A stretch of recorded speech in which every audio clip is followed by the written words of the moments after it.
speaking about my own experience, and in general, as you expand, as you grow up, in a sense, as you accelerate your, for lack of a better word, spiritual awareness, or just awareness, really, you start to notice the contrast between the way you experience life and the way you see people around you experience life.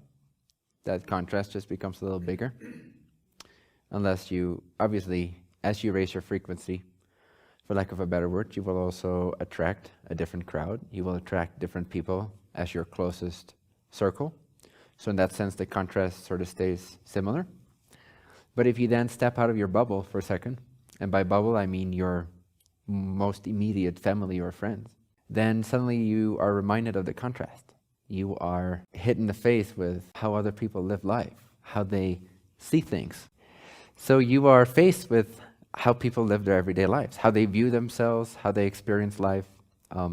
And it's both exciting because you confirm to yourself. It's sort of like, well, not in an egotistical way, but it's sort of an applause or confirmation to yourself, because you don't really notice the difference that much within yourself until you see through contrast how quote-unquote far you've come. It's not until you look back upon yourself a year ago that you realize that you had so many fears back then that you simply no longer perceive as true. Or it is through the contrast of seeing other people and the way they live and being reminded of, hey, this is how I used to live, that you recognize, quote-unquote, where you're at. Not that it is a game of comparison, but still, every once in a while, it's enjoyable to realize that the work, the conscious, intentional work you've been doing on yourself has paid off. What I'm getting at is that, so if I go outside of my immediate bubble and I notice people's consciousness as they go about their daily lives, and I notice the contrast, so it's a little hard to explain, but what I sense is, what I feel is just the state of the energy of my life, of my understanding of myself, of my consciousness, of my environment even, the energy that makes up my environment because it's created out of my own energy. When it's then put in contrast with someone else's life and I tune into what their perspective is, when I tune into quite effortlessly and naturally how they experience life and how they experience their environment and what degree of consciousness they have about who they are and what degree of clarity and aliveness and energetic expansion that they have of who they are in that moment, one cannot help, or at least I cannot help but feel, without any sense of lack, but to feel that one would love to simply transmit how one sees life. If one could immediately gather all those years that one has accumulated of conscious awakening, acceleration, and one could transmit one's environment, one's environmental energy, one's consciousness, one's way of seeing life, and one's way of viewing oneself and feeling oneself, just to like offer that to that other person for a moment, to have them glimpse what that is like so that they at least know that there is that possibility. In other words, there's this natural desire welling up to share what it's like to be myself, to share what it's like to be me. Not me the person per se, but what it's like to be me in terms of how I see life, how I live life, what is possible. Because mechanically speaking, this is the same for everyone. The capacity is exactly the same for everyone because everyone is the universe. And the universe has only one margin. It has only one basin of capacity. It has only one range. And that is infinite. It's endless. But we all share the same capacity because we are all the same universe, ultimately. So the more you realize that, obviously, the more you realize that you are the universe and that you contain all that power, you contain all that freedom, you contain all that malleability, you contain all that consciousness, and you have access to that, then very naturally that will start to manifest itself through the vehicular expression or the individuation that you've chosen yourself to be. In other words, your I am becomes a vessel of expressing and exploring that power more fully, in a more embodied way. Does this make sense? It's just a little context still. Again, what I'm getting at is actually the thing that I notice is lacking. So if you were to ask me, you didn't, but if you were to ask me, what do you notice is different about your experience as compared to most people's experience? I would say It's not at all, it doesn't have anything to do with their capacity, with who they are, with their potential, with the power that they are, the power that they have. That is all absolutely equal. So then what is the difference? The difference is that they lack perspective. That's how I would summarize it. People have the same power to create, they have the same power to conceive, they have the same power to move through parallel realities, they have the same power to realize who they are in all kinds of different levels of consciousness, all the way up to non-duality or the one, and all the way down to simply knowing who you are as an individual expression, exploring a particular theme within this particular lifetime as an expression of your overarching soul self, so to speak, and everything in between. You have the ability, everyone has the innate same amount of capacity to realize all that, and to actualize all that, and to experience all that directly, firsthand. So then what's the difference? The difference is perspective. When I then, in contrast, in standing in the presence of someone that is, in contrast to me, lacking perspective, one could say. Of course, there is no fundamental lack, as you know, because that's my teaching, but there is, relatively speaking, a lack of perspective on the fact that there is no lack. So when I meet, or I clash in a sense, not clash, conflict, but just like meet the energetic environment of someone that is really old school, shall we say, then it becomes so powerful. I see all these differences. I see, it's like this holographic universe opening up, and I see what's going on, what's not going on, and where the differences are and stuff. And how I would summarize the difference, the sole difference, is perspective. When you accelerate, you gain perspective. Literally, that's what it is. You're gaining perspective on who you are, on what is possible. The only thing that, quote unquote, they, and to an extent you, and to an extent me, are lacking is perspective. That's the only thing that prevents us from accelerating, that prevents us from knowing how to live in this way, from making that actual, from making that a reality. And the sole cause for not having gained more than we have in terms of perspective throughout this lifetime, because that's what this lifetime is for. It's about gaining perspective. It's about growing up, literally. It's about expanding. It's about encouraging oneself to open up to further and further degrees of embodiment and realization and actualization. The sole reason why we have not gained that perspective, why most of us are in a perpetual childhood, is because we don't dare to dream big. Again, if I then have to say, well then, okay, if perspective is the difference, if I simply have more perspective, a greater, more expanded perspective or view of what is possible and who I am and what my capacity consists of and contains than most other people, then how did you get to that point? Well, I've shared this before in a different sense where I said if I have to say that there's only one thing that differentiates me from most people, it would be that of perseverance or conviction or confidence or deliberate intent in a sense.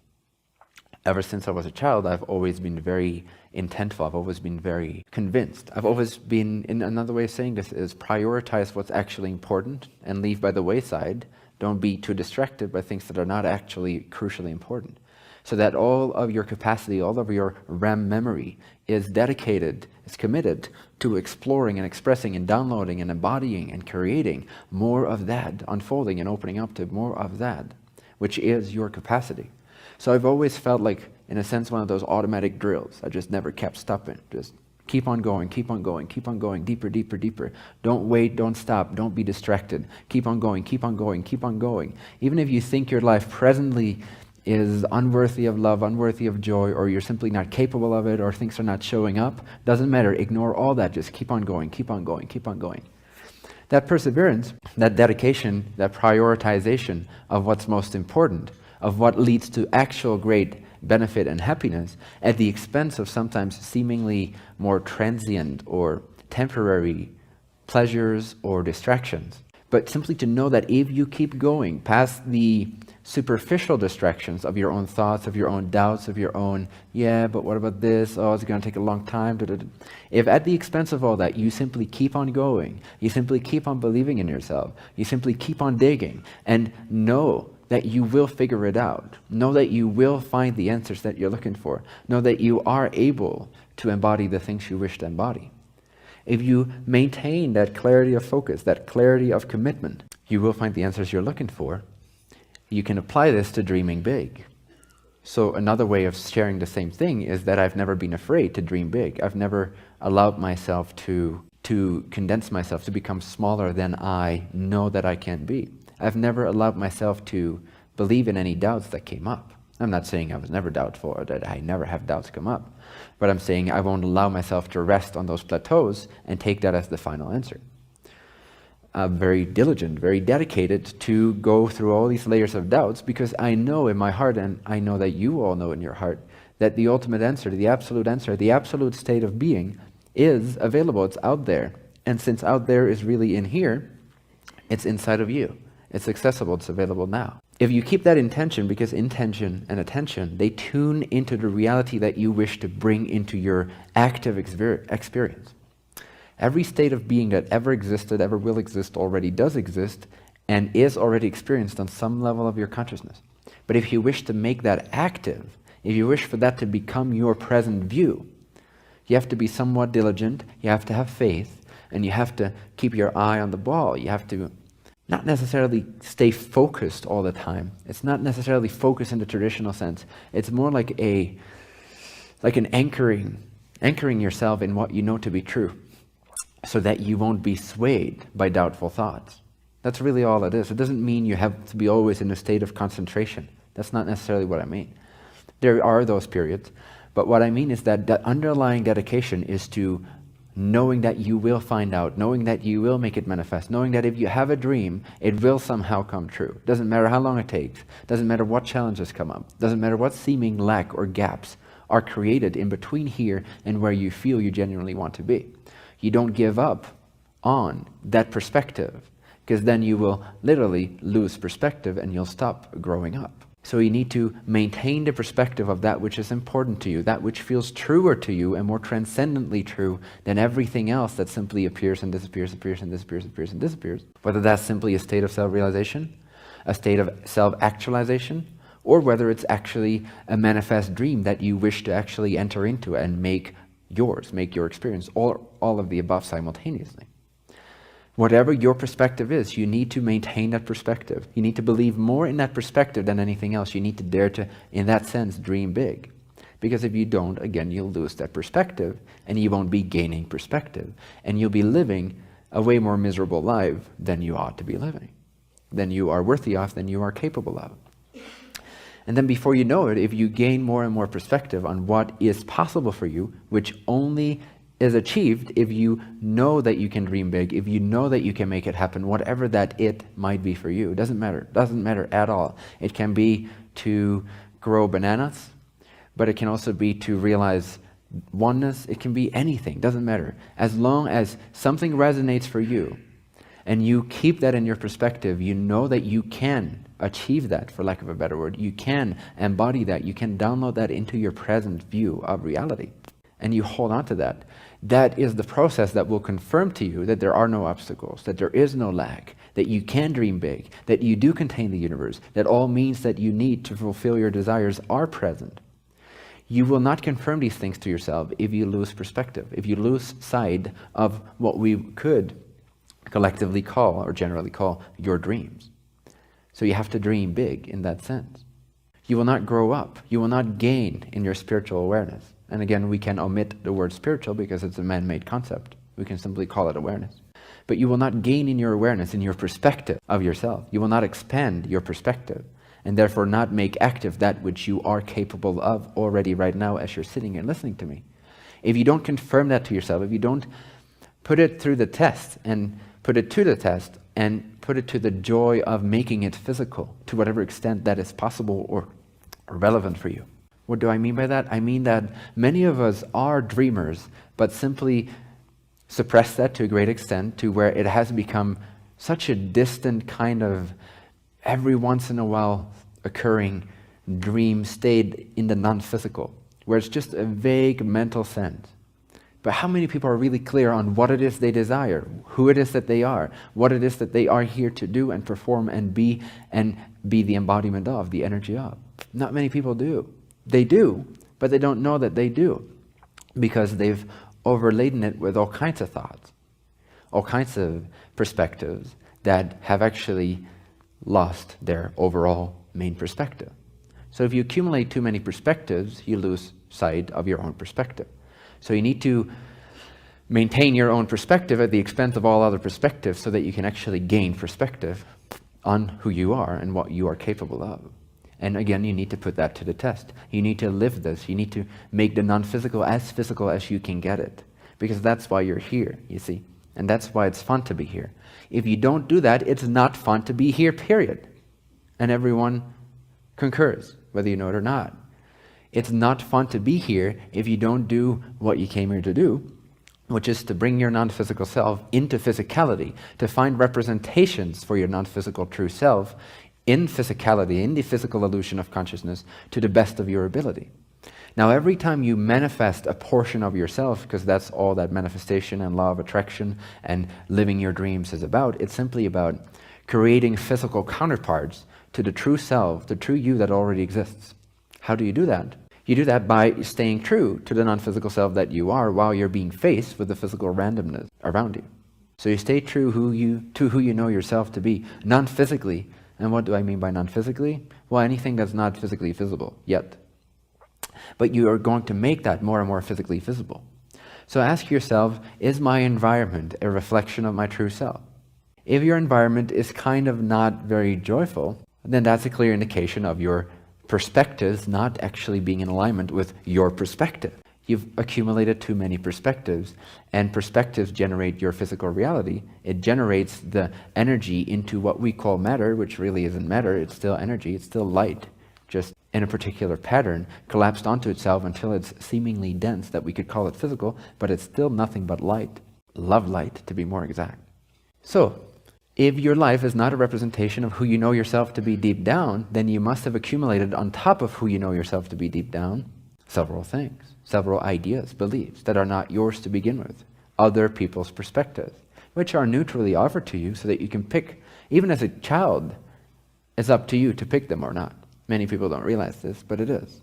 Especially past a certain age, it's entirely up to you what you pick up and what you don't pick up. We're not going to blame each other because this is all that we've been taught, is that we should pick up from other people's perspectives. But really, it's a game of pick and choose. It's a free neutral offering. Every moment, everyone else's point of view is a neutral offering. There's no charge behind it. There's no demand behind it. Even if there's a yelling voice behind it and the person that's saying it is your daddy or your mommy, it still doesn't matter. It's still a neutral offering. It still doesn't mean anything. It only means something as soon as you accept it to be true. Many of us have, over the course of their lifetime, accepted many perspectives that they did not intend to generate by themselves when they became physically focused. When I say physically focused, I mean, some people call it incarnation, but really more accurately speaking, incarnation is just part of the process, part of the illusion, part of the way that we communicate this to ourselves, this process of becoming physical with a portion of our consciousness. But more accurately, right now, you're physically focused. When you're dreaming at night, you're non-physically focused, even though your body is still here. So the physical body, the incarnation process is not really that relevant. What's relevant is that you understand that there is physical focus, which is only a minute portion of your overall being. And then there is the rest of yourself, which is non-physically focused all the time.